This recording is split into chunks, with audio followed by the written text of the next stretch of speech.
নমস্কার বন্ধুরা, দিশানের রান্নাঘরে সবাইকে স্বাগত। আশা করছি আপনারা সকলেই ভালো আছেন। আজকে একটা পুরো সম্পূর্ণ নতুন ধরনের রেসিপি আপনাদের সঙ্গে শেয়ার করব। আপনারা সম্পূর্ণ ভিডিওটি দেখতে থাকুন, তাহলে বুঝতে পারবেন। আজকে নবান্ন বানানো হবে। নবান্নটা অগ্রহায়ণ মাসে নতুন ধানের চাল থেকে তৈরি করা হয়। আপনারা কারা কারা খেয়েছেন কমেন্ট করে বলবেন, আর যারা যারা খাননি আজকে রেসিপিটা দেখুন, এইভাবে বাড়িতে তৈরি করবেন, খুব সুন্দর লাগে। বাড়ির সবাই মিলে আজকে নবান্নটা আমরা তৈরি করছি, দেখতে থাকুন। আমি এই যে শিলের উপরে সব চাল ভিজিয়ে রেখেছিলাম, নতুন ধানের চাল দেখুন এই যে ভিজানো আছে। আর এই যে নারকেল কুড়িয়ে নিয়েছি। এই চাল আর নারকেলটা একসঙ্গে বাটতে হবে। আমি বেটে নেব।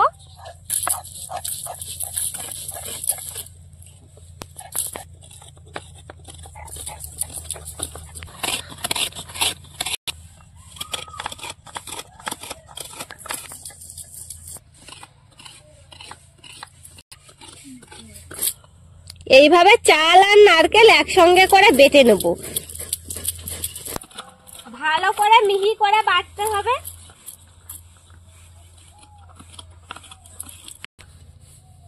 আর একবার বেটে নেব।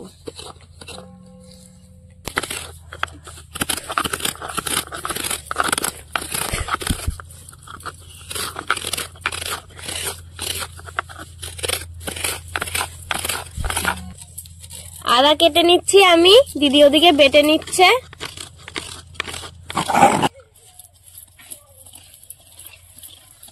তোর আদা ছাড়ানো হয়ে গেলে কটা তেজপাতা জলে ভিজিয়ে দিবি।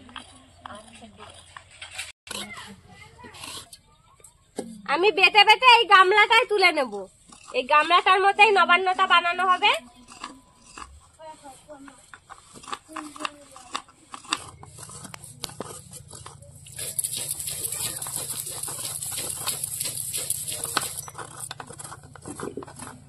আমাদের বাড়ি অঘ্রাণ মাসের প্রথম বুধবার এই নবান্ন তৈরি করা হয়।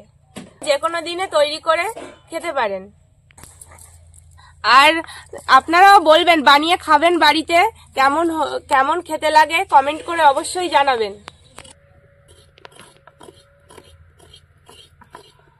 মা কাকিরা মিলে বানায়, এবছর আমি আর বোনদেরকে নিয়ে বানাচ্ছি।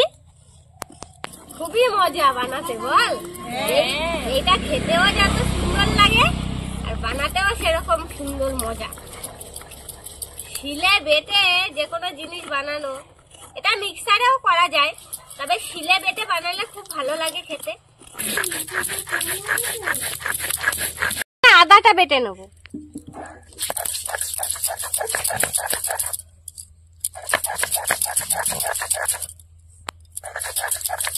চাল আর নারকেল গুলো সব বাটা হয়ে গিয়েছে, এবার আদা বেটে নিচ্ছি। আদা বাটা হয়ে গেলে তেজপাতা বাটতে হবে না রে? হ্যাঁ, তেজপাতাটা বেটে নেব, নিয়ে তারপরে নবান্নটা বানানো শুরু করব। তেজপাতাটা মিহিন করে বাটতে হবে। হ্যাঁ, তেজপাতায় যদি গুঁড়ো গুঁড়ো থাকে, ওই কুচি থাকে, তাহলে পেটে নাড়িতে বেঁধে যায়।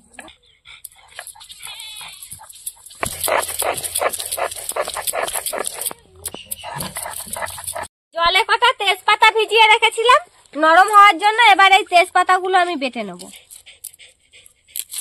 তেজপাতা বাটা দিলে একটা আলাদা সুন্দর একটা গন্ধ বেরোয়, আর খেতেও ভালো লাগে। কিন্তু তেজপাতাটা ভালোভাবে বাটতে হবে, তেজপাতায় কুচি থাকলে হবে না। তেজপাতাটা তো বাটছি, কতটা ভালোভাবে বাটতে পারবো এবার দেখি। অনেকক্ষণ ধরে বাটতে হবে সময় নিয়ে, তাহলে সুন্দর বাটা হবে।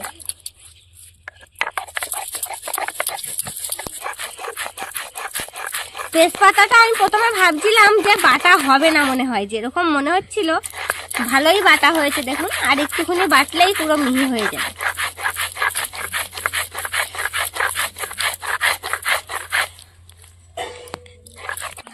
আমি এদিকে বাটতে বাটতে তুই চিনিটা ভিজিয়ে দে তো জলে। নারকেলগুলো কুড়িয়েছি, সেই নারকেলের জলের ভিতরে চিনিগুলো ভিজিয়ে দেব।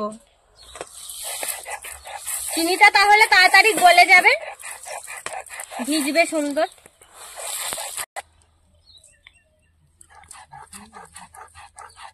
পাতাটা বেটে নিয়েছি, এবার তুলে নেব। একটা পান নিয়েছি, এই পানটা বেটে দেব। এই পান বেটে দিলে কি হয়, কাঁচা চাল বাটা দিয়ে তো তৈরি করা হয় নবান্নটা, হজম শক্তির সমস্যা হয়, খেলে পেটটা খারাপ হবে না।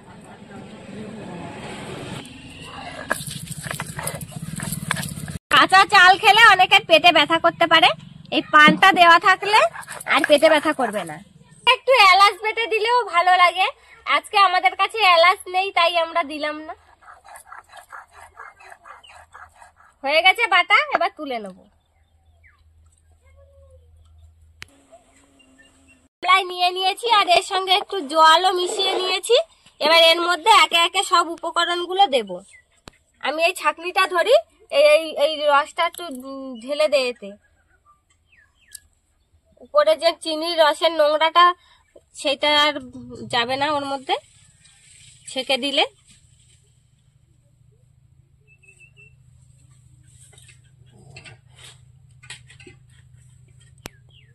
বেশ, এবার চিনিটা ঢেলে দে।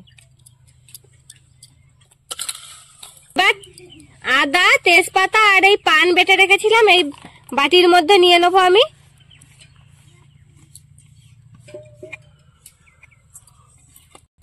এর মধ্যে জল দেব।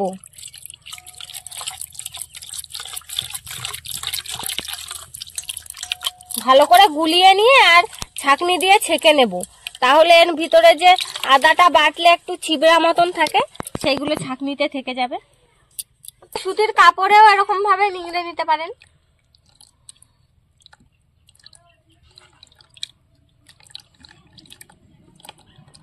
এগুলো ফেলে দেবো।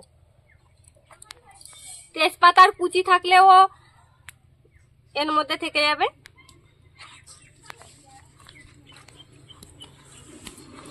এইভাবে প্রথমে ছেঁকে নেব ভালো করে। সব ছেঁকে নিয়েছি, দেখুন উপর থেকে বোঝাই যাচ্ছে। এবার আমি একসঙ্গে মিশিয়ে নেব। আরো যদি একটু জল লাগে দেব, আগে দেখে নি ভালো করে গুলিয়ে লাগবে কিনা।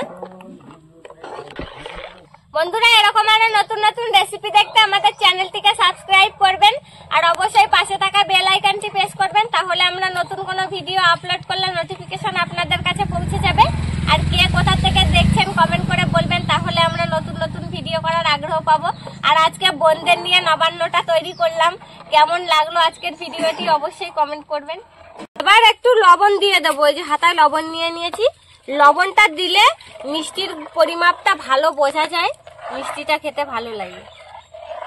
তৈরি হয়ে গিয়েছে নবান্ন। এই বান্নটা তৈরি করে নিয়েছি, আজকে মেয়েরা মিলে বানিয়েছি তো বললাম বন্ধুরা। এবার কাকি এসেছে, কাকিকে বললাম তুমি দাও, আমরা এত কষ্ট করে বানিয়েছি, তুমি এবার দিয়ে দাও, আমরা খাবো।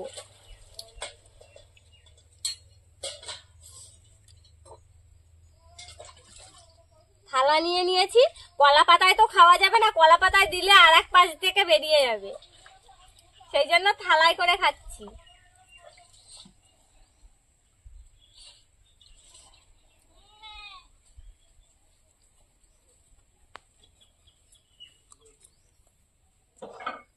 এই নবান্নটা খই আর মুড়ি দিয়ে খেতে হয়, বেশি ভালো লাগে খেতে।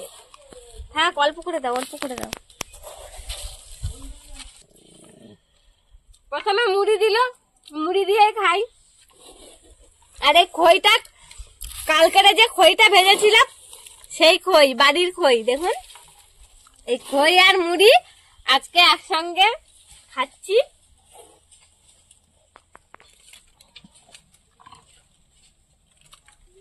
যা সুন্দর লাগছে না বন্ধুরা, আপনারা না খেলে বুঝতে পারবেন না যে কতটা সুন্দর হয়েছে খেতে। সত্যি অসাধারণ লাগছে। কেমন হয়েছে রে? খুব ভালো, দারুণ লাগছে না?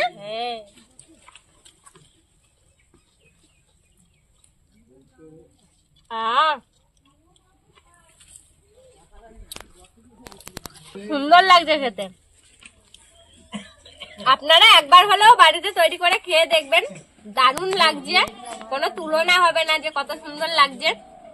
আমাদের আজকের ভিডিওটা শেষ পর্যন্ত দেখার জন্য ধন্যবাদ। ভালো লাগলে লাইক কমেন্ট শেয়ার করবেন। আবার ফিরে আসবো নতুন একটা রেসিপি নিয়ে। সবাই ভালো থাকবেন, সুস্থ থাকবেন।